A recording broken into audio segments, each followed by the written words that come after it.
నమస్కారం. Reporter TV news కి స్వాగతం. హెడ్లైన్స్ చూద్దాం.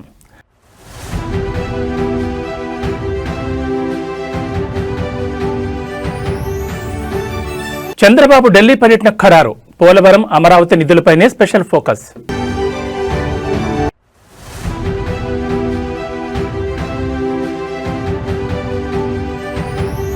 రేవంత్ రెడ్డి మెదక్కొచ్చేందుకు భయపడుతున్నాడు. దుబ్బాక ప్రచారంలో హరీష్ రావు.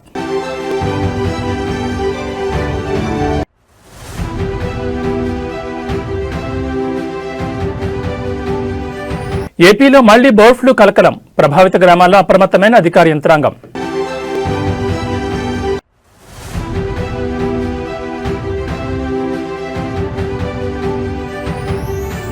భారీగా పెరిగిన బంగారం, వెండి ధరలు. హడలెత్తిపోతున్న కొనుగోలుదారులు.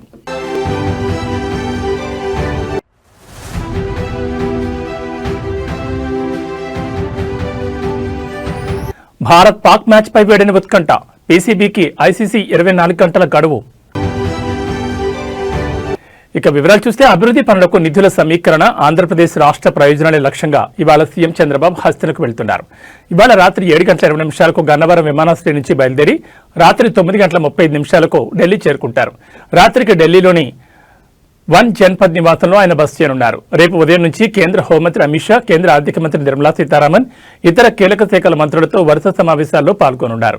అనంతరం పర్యటన ముగించుకుని రేపు రాత్రికి తిరిగి అమరావతి చేరుకుంటారు. ఈ పర్యటనలో సీఎం చంద్రబాబు ప్రధానంగా పోలవరం ప్రాజెక్టుకు పెండింగ్ లో ఉన్న బకాయిల విడుదల, పునరావాస ప్యాకేజీలు, కొత్త ప్రాజెక్టుల అనుమతులపై కేంద్ర జలశక్తి మంత్రి సిఆర్ పాటిల్తో చర్చించనున్నారు. ఇటీవల కేంద్ర బడ్జెట్లో రాష్ట్రానికి కేటాయించిన నిధుల విడుదల ప్రక్రియను వేగవంతం చేయడంపై డిస్కస్ చేయనున్నారు. రాజధాని అమరావతి నిర్మాణానికి సంబంధించిన ప్రపంచ బ్యాంకు రుణ ప్రక్రియ, కేంద్ర ప్రభుత్వం నుంచి అందాల్సిన వివిధ రకాల గ్రాంట్లపై దృష్టి సారించనున్నారు. ముఖ్యంగా అమిత్ షాతో భేటీలో రాష్ట్రంలోని తాజా రాజకీయ పరిణామాలు, స్వర్ణాంధ్ర 2047 విజన్, త్వరలో జరగబోయే ఇతర కీలక నిర్ణయాలపై చర్చించబోతున్నట్లుగా తెలుస్తోంది. ఇక ఫిబ్రవరి 16న మైక్రోసాఫ్ట్ వ్యవస్థాపకుడు బిల్ గేట్స్ ఏపీ పర్యటనకు రానున్న నేపథ్యంలో అందుకు సంబంధించిన సాంకేతిక ఇతర అంశాలను కూడా కేంద్ర ప్రభుత్వం దృష్టికి సీఎం చంద్రబాబు తీసుకెళ్లే అవకాశం ఉంది.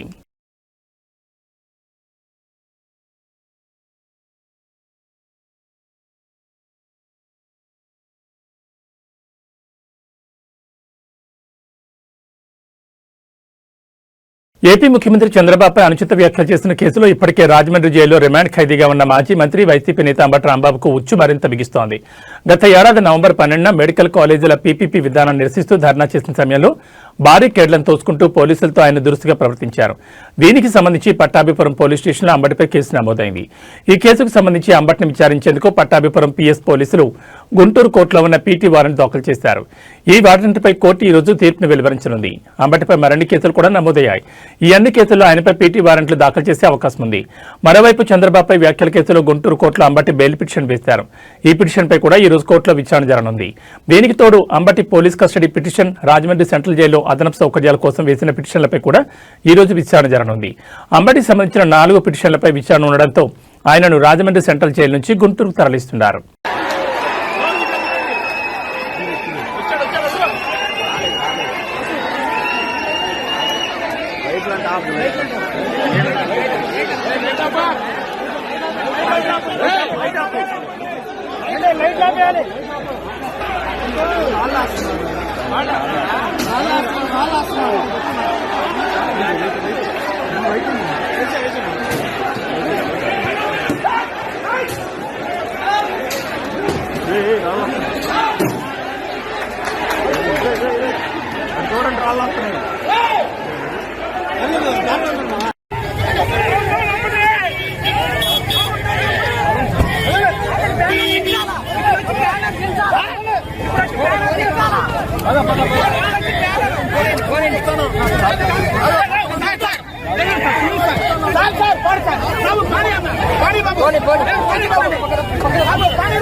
రెండేళ్ల కాంగ్రెస్ పాలనలో అభివృద్ధి శూన్యమని మాజీ మంత్రి, డిప్యూటీ ఫ్లోర్ లీడర్ విమర్శించారు. 420 హామీలు ఇచ్చి ఒక్క హామీని అమలు చేయకుండా మోసం చేశారని మండిపడ్డారు. మహిళలకు ఫ్రీ బస్ ఇచ్చారు, కానీ రేవంత్ పాలన అంతా తుస్సి అని అన్నారు. మున్సిపల్ ఎన్నికల ప్రచారంలో భాగంగా సిద్దిపేట జిల్లా దుబ్బాక మున్సిపాలిటీలో హరీష్ రావు పర్యటించారు. చెల్లాపూర్ వార్డులో ఎమ్మెల్యే కొత్త ప్రభాకర్ రెడ్డితో కలిసి ప్రచారం నిర్వహించారు. ఈ సందర్భంగా హరీష్ రావు మాట్లాడుతూ మున్సిపల్ ఎన్నికల్లో కారు గుర్తుకు ఓటేసి గెలిపించాలని పిలుపునిచ్చారు. తెలంగాణను తెచ్చిన కేసీఆర్ను రేవంత్ తిడుతున్నాడని హరీష్ రావు మండిపడ్డారు. తెలంగాణ రాష్ట్రం తెచ్చి అభివృద్ధి పథకాలు అమలు చేయడం కేసీఆర్ తప్ప అని ఆయన ప్రశ్నించారు. కేసీఆర్ను తిడితే ఓట్లు రావని, పథకాలు అమలు చేస్తే వస్తాయని హితవు పలికారు. బూతులు మాట్లాడే రేవంత్కు పోలింగ్ బూత్లో బుద్ధి చెప్పాలని పిలుపునిచ్చారు. 15 ఆగస్టు కల్లా రుణమాఫీ పూర్తి చేస్తానని, దేవుళ్లపై రేవంత్ రెడ్డి ఒట్లు పెట్టండి అని హరీష్ రావు గుర్తు చేశారు. మెదక్ రావాలంటే రేవంత్ రెడ్డికి భయం పట్టుకుందని హరీష్ రావు అన్నారు. అన్ని జిల్లాలు తిరుగుతున్న రేవంత్ రెడ్డి ఉమ్మడి మెదక్ వచ్చేందుకు ముఖం లేదని విమర్శించారు. ఇక్కడ హరీష్ రావు ఉన్నాడని భయపడుతున్నాడని తెలిపారు. ఎన్నికల ముందు ఇచ్చిన హామీలు, గ్యారంటీలు, గారడీలపై మెదక్ ప్రజలు నిలదీస్తారని ఇటువైపు చూడడం లేదని పేర్కొన్నారు. మెదక్ జిల్లాకు రాలే, అటటటు తిరిగిండు. నిజామాబాద్ వేయిండు, కర్నార్ వేయిండు, ఈ పక్కపొంట వరంగల్ వేయిండు. మెదక్కు రమ్మంటే వస్తలేడు. ఈడ హరీష్ రావు ఉన్నాడు, ఈడ గెలిచేటట్టు లేదు.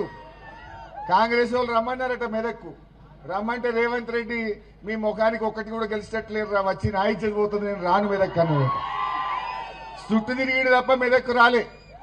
మెదక్ వచ్చే ముఖం లేదు రేవంత్ రెడ్డికి.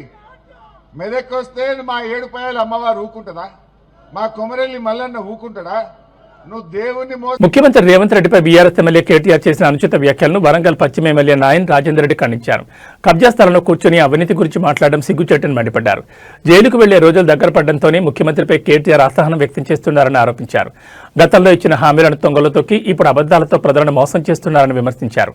దళిత బిడ్డ ప్రతిపక్ష నేతగా ఉండడం జీర్ణించుకోలేక ఇలాంటి చౌకబారు విమర్శలు చేస్తున్నారని, ఇప్పటికైనా పద్ధతి మార్చుకోవాలని హితవు పలికారు. హనుమకొండ జిల్లాలో కబ్జా పెట్టిన పార్టీ ఆఫీసులో కేటీఆర్ గారు ప్రెస్ మీట్ పెట్టి దొంగే దొంగ దొంగ అన్నట్టు రేపో మాపో జైలుకు పోవలసిన వాడు విచారణ కంప్లీట్ అయ్యి ఫోన్ ట్యాపింగ్ కేసుల, రేసింగ్ కేసుల, వాట్లల్లా వీట్లల్లా కుటుంబం రేపో మాపో జైలు పోవలసిన ఇది ఉండి ఇలా మళ్ళీ ఏ ముఖం పెట్టుకుని వచ్చి మాట్లాడుతున్నాడో అర్థం కాకుండా ఎలక్షన్ల ప్రచారంలో భాగంగా వచ్చి నోటికి ఏది వస్తుంది మళ్ళా మాట్లాడటమే. ఇక మారదా మీరు? బుద్ధి మారదా మీది? అక్కడేదో షార్ట్ సర్క్యూట్ అయితే వానకాలం చలికాలం ఇదే కాలిందని అంటాడు, ఇంకేదో ఏది దొరికితే అదే. రేపు మాపో చెల్లపల్లి పోయేది మీరు, మీ కుటుంబమేనా బాబు? మీరు ఎక్కడ దానికి ఆలోచనలో ఉన్నారో మీకు అర్థం కావట్లే. కానీ మీరు హన్మకొండకు వచ్చే ముందు ఆలోచన చేసుకోవాలి కదా. గతంలో 10,000 ఇస్తా అని చెప్పి పారిపోయింది నువ్వే కదా. నయీం నగర్ బ్రిడ్జ్ మీద కూర్చొని 10,000 ఇస్తాను పోలే, తీసుకొస్తాను ఎలక్షన్ అయిపోయి తీసుకొస్తా అని చెప్పి నువ్వు వంటివి బండి పోతే బండి ఇస్తా, గుండు పోతే గుండు ఇస్తా అని ఆయన మాట్లాడే ఇవన్నీ జరిగినాయి చూసింది కదా. మళ్ళీ ఏ ముఖం పెట్టుకుని వచ్చి హన్మకొండకు వచ్చి సర్వనాశనం చేసిన హన్మకొండకు వచ్చి 6 ముక్కలు చేసి ఆగమాగం చేసి 200 కోట్ల రూపాయల కబ్జా పెట్టిన కార్యాలయంలో దొంగలు తిరిగా కూర్చొని మీరు మాట్లాడుకుంటే దానికి అర్థం లేదు, పద్ధం లేదు. మీరు చెయ్యని అరాచకం ఉన్నదా? తెలంగాణ రాజకీయాల్లో అధికార కాంగ్రెస్ మరియు ప్రతిపక్ష బీఆర్ఎస్ పార్టీల మధ్య మాటల యుద్ధం ముదిరి పాకాన పడింది. ముఖ్యమంత్రి రేవంత్ రెడ్డిపై బీఆర్ఎస్ వర్కింగ్ ప్రెసిడెంట్ కేటీఆర్ చేసిన పరుష వ్యాఖ్యలకు నిరసనగా కాంగ్రెస్ ఎమ్మెల్సీ అద్దంకి దయాకర్ తీవ్రస్థాయిలో విరుచుకుపడ్డారు. కేటీఆర్ అహంకారపూరితంగా మాట్లాడుతున్నారని, తెలంగాణ రాష్ట్రం ఎవరి సొత్తు కాదని ఆయన స్పష్టం చేశారు. రాజకీయాల్లో విమర్శలు సహజమే కానీ ఒక ముఖ్యమంత్రిని ఉద్దేశించి వ్యక్తిగత దోషాలకు దిగడం కేటీఆర్ స్థాయికి తగదని ఆయన హెచ్చరించారు. అద్దంకి దయాకర్ తన విమర్శల్లో కేటీఆర్ కుటుంబ రాజకీయాలను లక్ష్యంగా చేసుకున్నారు. తండ్రి కేసీఆర్ పేరు చెప్పుకుని రాజకీయం చేస్తున్న నీకు అంత అహంకారం ఎందుకు అని ఆయన ప్రశ్నించారు. తెలంగాణ రాష్ట్రం మీ కుటుంబ జాగీర్ కాదని, ప్రజలు మిమ్మల్ని తిరస్కరించిన విషయాన్ని గుర్తుంచుకోవాలని హితవు పలికారు. కేటీఆర్ తన సొంత పార్టీని తానే నాశనం చేసుకుంటున్నారని, అందుకే కాంగ్రెస్ పార్టీని వారిని పెద్దగా పట్టించుకోవడం లేదని ఎద్దేవా చేశారు. రాష్ట్రాభివృద్ధిలో బీఆర్ఎస్ పాత్ర కంటే విధ్వంసమే ఎక్కువగా ఉందని ఆయన మండిపడ్డారు. రాబోయే రోజుల్లో కేటీఆర్ తన భాషను మార్చుకోకపోతే ప్రజలే బుద్ధి చెప్తారని దయాకర్ హెచ్చరించారు. రాష్ట్రానికి పట్టిన శని మీరు అంటూ తీవ్రమైన పదజాలంతో ధ్వజమెత్తు పిచ్చి మాటలు మాట్లాడితే చూస్తూ ఊరుకోమని హెచ్చరించారు. ముఖ్యమంత్రి రేవంత్ రెడ్డి తన పని తాను చేసుకుపోతుంటే ఓర్వలేక కేటీఆర్ ఎలాంటి వ్యాఖ్యలు చేస్తున్నారని విశ్లేషించారు. ఏమిరా కేటీఆర్, నువ్వెవడురా తెలంగాణకు? కేసీఆర్ అనేటోనికి పుట్టకపోతే నీ బతికేందిరా? ఎక్కడ నీ బతికెక్కడ? అయ్య సంపాదించిన దాంతో తూగుతూ బలుపెక్కి లంగా మాటలు లఫూట్ మాటలు మాట్లాడుకుంటా వేధవా తలకాయమనున్నాదిరా నీకు? హౌలే చిల్లరగాళ్ళ కంటే ఆవారగాళ్ళ కంటే బజారుగాళ్ళ కంటే దిగజారి మాట్లాడుతున్న దరిద్రుడా నువ్వు. ఈ తెలంగాణకు పట్టిన దరిద్రం నీ వల్లనే మీ అయ్య మొత్తం ఎక్కడికి పోయిపోయిండో చూడు. కేసీఆర్ ఇట్లాంటివన్నీ కానీ తెలంగాణ మీదకి వదిలేస్తుంది దరిద్రుని. ఇట్లాంటి పనికిరాని సన్నాసిగాన్ని కానీ నువ్వు నష్టపోతివి, తెలంగాణను దోచుకుంటట్టు చేస్తే మళ్ళా ఏమిటికని వదులుతున్నావు వీడిని తెలంగాణ ప్రజల మీదకి. వీడు ఏది రోకు సోకుండాడు, వీడు మాట్లాడితే వీడు పెద్ద ఏదో పొడింగిలాగా మాట్లాడతాడు కేటీఆర్ గారు. అసలు ఎవడరా నువ్వు ఈ తెలంగాణకు? తెలంగాణ ఉద్యమం మొదలైన రోజు ఏడున్నావు? తెలంగాణ ఉద్యమంలో కేసీఆర్ని వెనక గుంజాలని లాగిన దరిద్రుడు నువ్వు. మళ్ళేదో మొదలుకొస్తుందని చెప్పి అయ్యతో నుంచి ఈడగూరి ఇలా 17 సంవత్సరాల నుంచి తెలంగాణలో ఎమ్మెల్యేగా మంత్రిగా తూగి మొత్తం తెలంగాణను దోచుకొని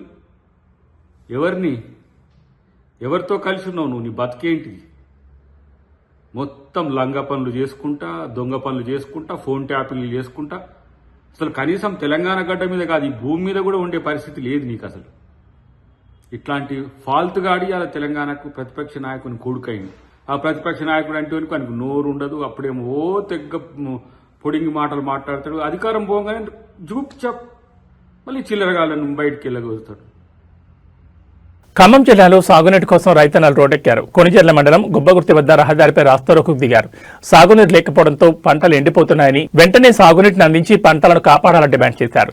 నాగార్జున సాగర్ నుంచి అధికారులు నీళ్లు విడుదల చేయకపోవడంతో తమ మొక్కజొన్న పంటలు ఎండిపోతున్నాయని ఈ సందర్భంగా రైతన్నలు ఆందోళన వ్యక్తం చేశారు. దీనిపై స్థానిక నాయకులను కలిసినా పట్టించుకోవడం లేదన్నారు. దీనికి నిరసనగానే ఏస్కూరు పల్లిపాడు రహదారిపై రైతన్నలు ఆందోళన దిగారు. రైతుల ఆందోళనతో రహదారిపై భారీగా ట్రాఫిక్ జామ్ అయింది. వాహనాలు ఎక్కడికక్కడ నిలిచిపోయాయి.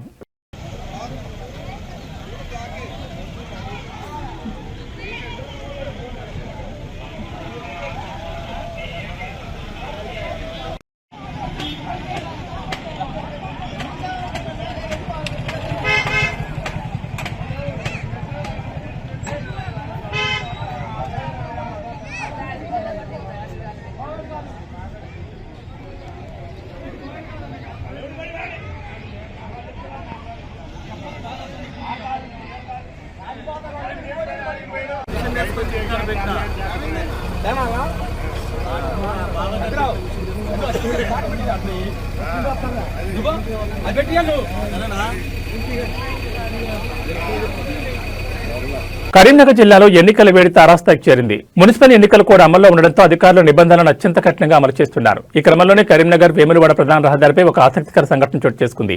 సామాన్యులే కాదు, చట్టం ముందు మంత్రులైనా సరే సమానులే అని పోలీసులు నిరూపించారు. రాష్ట్ర మంత్రులు తుమ్మల నాగేశ్వరరావు మరియు పొన్నం ప్రభాకర్ ప్రచార నిమిత్తం వేములవాడ వైపు వెళ్తుండగా కరీంనగర్ శివార్లో తనిఖీలు నిర్వహిస్తున్న పోలీసులు వారి కాన్వాయ్ని అడ్డుకున్నారు. మున్సిపల్ ఎన్నికల కోడ్ అమల్లో ఉన్న నేపథ్యంలో ఎలక్షన్ ఫ్లయింగ్ స్క్వాడ్ మరియు స్థానిక పోలీసులు ప్రతి వాహనాన్ని క్షుణ్ణంగా తనిఖీ చేస్తున్నారు. మంత్రుల వాహనాలను తెలిసినప్పటికీ నిబంధనల ప్రకారం పోలీసులు వెనక్కి తగ్గలేదు. వాహనాల డిక్కీలను, లోపల ఉన్న బ్యాగులను క్షుణ్ణంగా సోదా చేశారు. అయితే ఈ తనిఖీలకు మంత్రులు తుమ్మల నాగేశ్వరరావు, పొన్నం ప్రభాకర్ ఇద్దరు పూర్తి స్థాయిలో సహకరించడం విశేషం.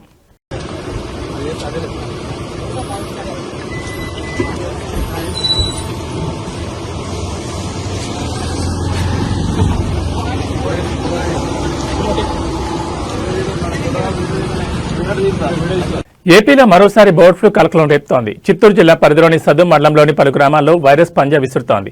వైరస్ కారణంగా కోళ్ల ఫారాల్లో గత వారం రోజులుగా కోళ్లు ఉన్నట్టుండి చనిపోతున్నాయి. దీంతో ఇప్పటికే దాదాపు 28,000 కోళ్లు మృతి చెందాయి. వైరస్ తీవ్రత ఎక్కువగా ఉండడంతో ఇతర ప్రాంతాలకు వ్యాపించకుండా 3 కోళ్ల ఫారాలను రెవెన్యూ అధికారులు సీజ్ చేశారు. అంతేకాకుండా బతికున్న కోళ్లను సైతం నిర్మూలించే ప్రక్రియ మొదలుపెట్టారు. ఊరు బయట జేసీబీతో భారీ గుంతలు తీసి వాటిని శాస్త్రీయ పద్ధతిలో పూడ్చిపెడుతున్నారు. ఘటనపై స్థానిక ఎంఆర్ఓ స్పందించారు. వ్యాధి సోకిన 3 కోళ్ల ఫారాలను తక్షణమే సీజ్ చేసినట్టు చెప్పారు. ప్రజలు ఆ ప్రాంతాలకు వెళ్లకుండా ఆంక్షలు విధించినట్టు తెలిపారు. ప్రజారోగ్యం దృష్టిలో ఉంచుకుని ఈ చర్యలు చేపట్టినట్లు తెలిపారు. అంతేకాకుండా కోళ్ల వ్యర్థాలు ఎక్కడా పారేయొద్దని సూచించారు. బడ్స్ అన్ని మట్టి కప్పేసాము కనిపిస్తుంది, లేకపోతే చాలా ఉంటాయి.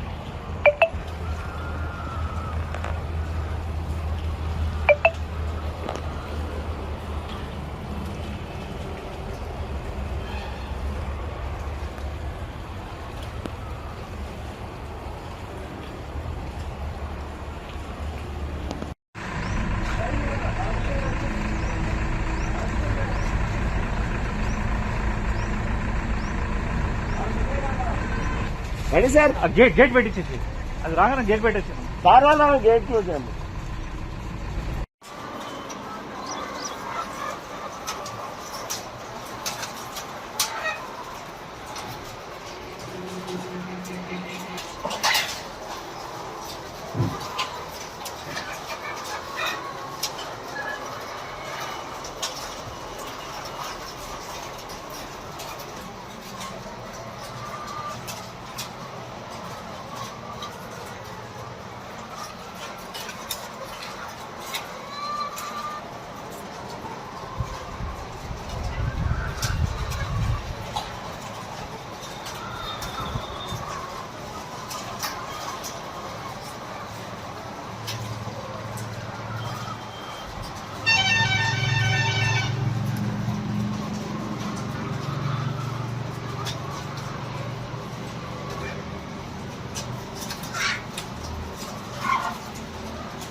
ప్రముఖ పుణ్యక్షేత్రం జ్యోతిర్లింగం అష్టాదశ శక్తిపీఠం ఒకే చోట ఉన్న ప్రసిద్ధ క్షేత్రమైన శ్రీశైలంలో భక్తుల రద్దీ భారీగా పెరిగింది.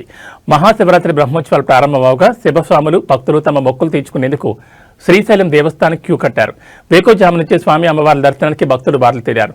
మహాశివరాత్రి బ్రహ్మోత్సవాల్లో భాగంగా రెండవ రోజైన నేడు ద్వారకా తిరుమల ఆలయం తరపున స్వామి అమ్మవార్లకు పట్టు వస్త్రాలు అందనున్నాయి. రాత్రికి పురోహితులు, ఆలయ సిబ్బంది భక్తుల సమక్షంలో బృంగి వాహనంపై గ్రామోత్సవం నిర్వహించనున్నారు.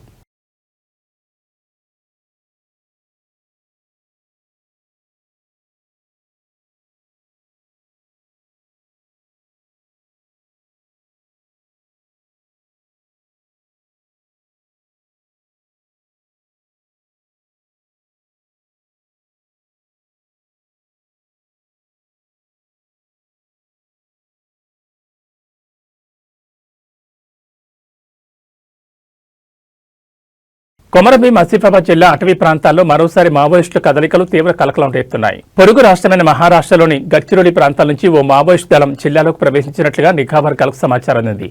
దీంతో అప్రమత్తమైన పోలీసు యంత్రాంగం అటవీ ప్రాంతాలను జల్లెడపడుతోంది.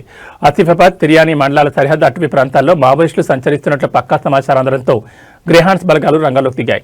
డోర్లీ, పంగిడి మాదారం అటవీ ప్రాంతంలో గాలింపు చర్యలు చేపట్టగా మావోయిస్టులకు సంబంధించిన కిట్ బ్యాగ్లు, ఇతర సామగ్రిని బలగాలు గుర్తించాయి. పోలీసులు రాకను గమనించిన దళ సభ్యులు దట్టమైన అడవులకు తప్పించుకున్నట్లుగా అనుమానిస్తున్నారు. గ్రేహాన్స్ బలగాలతో పాటు స్థానిక పోలీసులు, స్పెషల్ పార్టీ బృందాలు సంయుక్తంగా కోమింగ్ నిర్వహిస్తున్నాయి. మహారాష్ట్ర, తెలంగాణ సరిహద్దులోని చెక్పోస్టుల వద్ద వాహన తనిఖీలను కఠినతరం చేశారు. కొత్త వ్యక్తులు లేదా అనుమానితులు కనిపిస్తే వెంటనే సమాచారం ఇవ్వాలని ప్రజలకు సూచించారు. తిర్యానీ మండల పరిధిలోని మారమూల గిరిజన గ్రామాల్లో పోలీసులు పర్యటిస్తూ ప్రజలను అప్రమత్తం చేస్తున్నారు. మావోయిస్టులకు ఎలాంటి సహకారం అందించొద్దని కోరుతున్నారు. ఆపరేషన్ కగార్లో భాగంగా కేంద్ర ప్రభుత్వం నిర్దేశించుకున్న టార్గెట్ సమీపిస్తున్న తరుణంలో సరిహద్దు ప్రాంతాల్లో ఎప్పుడైనా ఎదురుకాల్పులు జరిగే అవకాశం ఉందని స్థానిక ప్రజలు బిక్కుబిక్కుమంటూ కాలం గడుపుతున్నారు.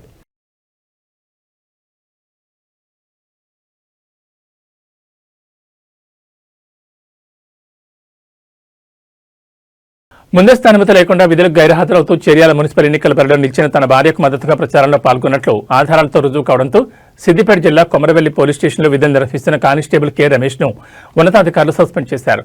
విధి నిర్వహణలో నిర్లక్ష్యం వహించడం, పోలీస్ ప్రవర్తన నియమాలను ఉల్లంఘించడం వంటి కారణాలతో ఈ చర్య తీసుకున్నట్లు సిపి సాధన రష్మి పెరుమాళ్ పేర్కొన్నారు. ఈ విషయం తెలిసిన వెంటనే రమేష్ భార్య చర్యాల 2వ వార్డు బీఆర్ఎస్ అభ్యర్థి కమలాపురం గీతాంజలి నిరసన దిగారు. స్థానిక అంబేద్కర్ విగ్రహానికి వినతిపత్రం సమర్పించిన ఆమె అక్కడే బైఠాయించి ఆందోళన చేపట్టారు.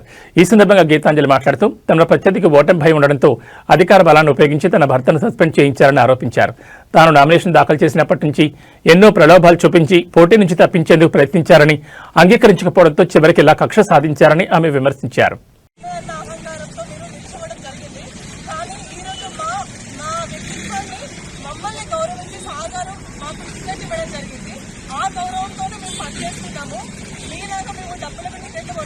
ప్రజల మధ్యలో నిల్చోలేదు. ఈ రోజు వర్షాలు పడుకుంటా ఎలక్షన్స్ ఉన్నాయి కదా అని ప్రజల మధ్యలో కలిసి మేము పనిచేస్తలేము. డబ్బును ఉపయోగించి ఏదైనా చేయగలగము, ఏదైనా కొనగలుగుతామని అనుకుంటే మాత్రమే తప్పు జరుగుతుంది. ఎందుకంటే ప్రజలు అనేది మన పైన విశ్వాసం ఉంటే గెలుపోవటంలో అనేది వాళ్ళు నిర్ణయిస్తారు. ఈ రోజు నా భర్తను మీరు నిర్దాక్షిణ్యంగా విధుల నుంచి సస్పెండ్ చేసినప్పటికీ కూడా మేము ఎంత బాధలకు లోనవుతున్నాము. ఈ రోజు ఇద్దరు ఆడబిడ్డల పొట్ట మీద కొట్టి మీరు మా ఉసురు మోసుకోవడం అనేది జరుగుతున్నది. అది కరెక్ట్ కాదు. మీకు ఏదైనా దమ్ము ధైర్యం ఉంటే మీరు మీకున్న సంఘాన్ని ఉపయోగించుకొని ప్రజల మధ్యలో మీకున్న మంచి మానవత్వంతో గెలిచి నిరూపించుకోరి. అంతేగాని ఇట్లాంటి వికృత చేష్టలకు పాల్పడి మమ్మల్ని ఏదో చేయాలనుకుంటే మాత్రమో అది సాధ్యం కాదు. మేము ఇంకా ఎక్కువ అంచులపైకి వెళ్తూనే ఉంటాము, వెళ్తూనే ఉంటాము ప్రజల సహకారంతో ఆధ్వర్యంతో. ఈ రోజు బాబాసాహెబ్ అంబేద్కర్ గారు మాకు అందించిన హక్కులను, దళితులకు అందించిన హక్కులను దృష్టిలో ఉంచుకొని నేను ఈ రోజు రాజకీయాల్లో పాల్గొని ఈ హక్కును సాధించుకున్నాను. ఒక భారతీయురాలుగా నాకు మున్సిపల్ ఎన్నికల్లో పోటీ చేసే హక్కు లేదా? సాధారణ కాన్స్టిట్యూన్సీ అయినప్పటికీ అతనికి ప్రభుత్వ ఉద్యోగం ఉన్నప్పటికీ అతను ఈ రోజు మున్సిపల్ వార్డు కౌన్సిలర్ గా అభ్యర్థిగా రాలేదు నా భర్త. అయినప్పటికీ అతన్ని ప్రచారంలో పాల్గొంటున్నాడని, వివిధ విశేషాలు చేస్తున్నాడని నేను ఏదో దుర్బుద్ధి పెట్టుకొని ఉదాహరణలు లోపల పెట్టుకొని అతన్ని ఏదో చేయాలనుకుంటే కరెక్ట్ కాదు. సాధారణ కానిస్టేబుల్ ఎదుర్కోలేని మీరు ఈరోజు ప్రజలు ఎట్లా ఎదుర్కొంటారు? అసలు వాళ్ళ ముందుకు వెళ్ళి ఇంత ఘోరంగా ఇద్దరు ఆడపిల్లలు ముసురు పోసుకుంటే మీరు రేపు ప్రజల మధ్యలోకి వెళ్ళి ఎట్లా సేవలు చేస్తారు? వాళ్ళ బాధలు ఎట్లా పట్టించుకుంటారు? వాళ్ళ కన్నింటిని ఎట్లా అర్థం చేసుకుంటారు? నామినేషన్ వేసినప్పటి నుండి మొదలు ఇప్పటి వరకు కూడా మీరు ఒక్కొక్క అడుగు ప్రజలను తొక్కుకుంటే పైకి వచ్చారు. ఇక రేపు ప్రజల గురించి, ప్రజల సమస్యల గురించి ఏం ఆలోచిస్తారు? నేను బాబాసాహెబ్ అంబేద్కర్ గారి ముందు నిలబడి మిమ్మల్ని అడుగుతున్నాను. కాటన్ సంజీవ్ గారు, మీరు ఏ విధంగా రాజకీయాలకు వచ్చి ప్రజల మధ్య నిల్చోగలుగుతారు? అసలు ఎక్కడి నుండో వచ్చి ఈ రోజు ప్రజల మధ్య మీకు ప్రజలతో ఎలాంటి సంబంధం లేదు, కానీ నిత్యము మేము 24 గంటలు ప్రజల మధ్యలో ఉండేటోళ్ళం, ప్రజల చేతులలో ఉండేటోళ్ళం. వాళ్ళ కష్టసుఖాలు బంగారం వెండి ధరలు గడిచిన 10 రోజుల్లో భారీ హెచ్చుతగ్గులు నమోదు చేశాయి. బంగారం వెండి ధరల పతనం కంటిన్యూ అవుతుందని ఊహాగానాలు వ్యక్తమవుతున్న వేళ కొనుగోలుదారులకు మళ్లీ షాక్ ఇచ్చాయి. హైదరాబాద్ బులియన్ మార్కెట్లో ఇవాళ 24 క్యారెట్ల బంగారం 10 గ్రాముల ధర 2240 పెరిగి 1,58,840కి చేరింది. 22 క్యారెట్ల బంగారం 10 గ్రాముల ధర 2,050 పెరిగి 1,45,600 వద్ద కొనసాగుతోంది. 18 క్యారెట్ల బంగారం 10 గ్రాముల ధర 1,680 పెరిగి 1,19,130కి చేరింది. వెండి కూడా బంగారంతో పోటీగా పెరిగింది. కిలో వెండి ధరపై 15,000 పెరగడంతో ప్రస్తుత ధర 3 లక్షలకు చేరింది. పెరిగిన బంగారం వెండి ధరలకు జీఎస్టీ తరుగు అదనంగా ఉంటుంది. ప్రాంతాలను బట్టి ఈ ధరల్లో స్వల్ప మార్పులు ఉండొచ్చు. కొద్ది రోజుల్లో శుక్రమూఢం ముగిసి పెళ్లిళ్లు ప్రారంభం కానున్నాయి. వరుసగా ధరల పెరుగుదల తర్వాత బంగారం వెండి ధరలు తగ్గుతూ వస్తుండటంతో మరింత తగ్గుతాయని ఎదురుచూస్తున్న వారికి మళ్లీ ఊహించని షాక్ తగులుతోంది. బంగారం జ్యువెలరీ కొనేటప్పుడు 22 క్యారెట్లలో వస్తుంది. దాని ప్రకారం చూస్తే ఫిబ్రవరి 7, 9 తేదీల్లో 22 క్యారెట్ల బంగారం 10 గ్రాముల ధర 4,700 పెరిగింది. ఫిబ్రవరి 6న 10 గ్రాముల రేటు 1,40,900 ఉంటే నేటికి దాదాపు 5,000 పెరిగింది. ఇది కొనుగోలుదారులకు లాస్ అని చెప్పాలి. బంగారం ధర ఇంకా తగ్గుతుందని ఎదురు చూడకుండా ఇప్పుడే కొనుగోలు చేయడం మంచిదని, మార్కెట్లు ఎప్పుడు ఎలా ఉంటాయో అంచనా వేయడం కష్టమని నిపుణులు చెప్తున్నారు.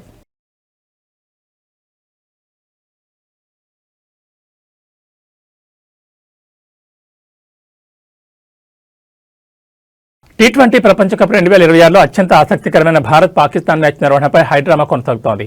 ఫిబ్రవరి 15న కొలంబో వేదికగా జరగాల్సిన ఈ హై వోల్టేజ్ మ్యాచ్పై పాకిస్తాన్ క్రికెట్ బోర్డు చేస్తున్న పట్టుబిడ్డంతో ఇప్పుడు బంతి ఐసీసీ కోర్టులోకి చేరింది. ఈ వివాదాన్ని పరిష్కరించేందుకు ICC deputy chairman Imran Khwaja ఆదివారం లాహోర్కు చేరుకుని పీసీబీ చైర్మన్ మొహసిన్ నఖ్వీతో సుదీర్ఘంగా చర్చలు జరిపారు. ఈ భేటీలో బంగ్లాదేశ్ క్రికెట్ బోర్డు ప్రతినిధి అమీనుల్ ఇస్లాం బుల్బుల్ కూడా పాల్గొనడం ప్రాధాన్యం సంతరించుకుంది. బంగ్లాదేశ్కు మద్దతుగా తాము భారత్తో ఆడబోమని ప్రకటించిన పాక్ను ఒప్పించేందుకు ఐసీసీ ముమ్మర ప్రయత్నాలు చేస్తోంది. భారత్తో మ్యాచ్ ఆడాలంటే తాము కోరిన డిమాండ్లకు అంగీకరించాలని ఏసీబీ ఐసీసీ ముందు ప్రతిపాదనలు ఉంచినట్లుగా తెలుస్తోంది. భారత్లో పర్యటించేందుకు నిరాకరించిన బంగ్లాదేశ్ను టోర్నీ నుంచి తొలగించినందున వారికి తగిన ఆర్థిక నష్టపరిహారం చెల్లించాలని డిమాండ్ చేశారు. అదేవిధంగా బంగ్లాదేశ్ జట్టు ఆడకపోయినా వారికి దక్కాల్సిన పార్టిసిపేషన్ ఫీజును అందజేయాలని పేర్కొన్నారు. రాబోయే కాలంలో జరిగే ఐసీసీ మెగా ఈవెంట్లను పాకిస్తాన్లో నిర్వహించేందుకు స్పష్టమైన హామీ ఇవ్వాలని కోరినట్టుగా తెలుస్తోంది. భారత్ పాకిస్తాన్ మ్యాచ్ అంశంపై 24 గంటల్లోపు తుది నిర్ణయం చెప్పాలని ఐసీసీ పీసీబీని ఆదేశించింది. ఒకవేళ మ్యాచ్ను బహిష్కరిస్తే పాకిస్తాన్కు దక్కాల్సిన వార్షిక నిధులపై కోత విధించడంతో పాటు భారీ జరిమానాలు విధిస్తామని ఐసీసీ హెచ్చరించినట్టుగా తెలుస్తోంది. దీనిపై పీసీబీ తమ ప్రధానితో చర్చించి తుది ప్రకటన చేసే అవకాశం ఉంది.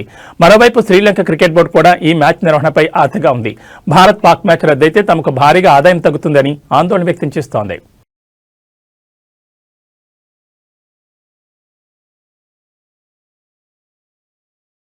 ఇక బులెటిన్ ముగించే ముందు హెడ్లైన్స్ మరోసారి.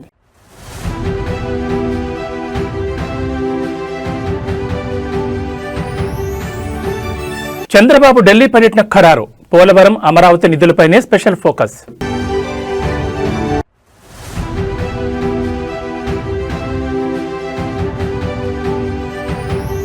రేవంత్ రెడ్డి మెదక్కొచ్చేందుకు భయపడుతున్నాడు. దుబ్బాక ప్రచారంలో హరీష్ రావు.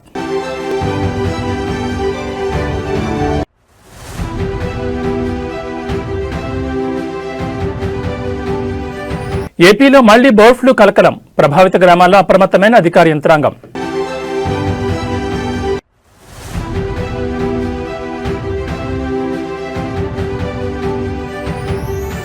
భారీగా పెరిగిన బంగారం, వెండి ధరలు, హడరెత్తిపోతున్న కొనుగోలుదారులు.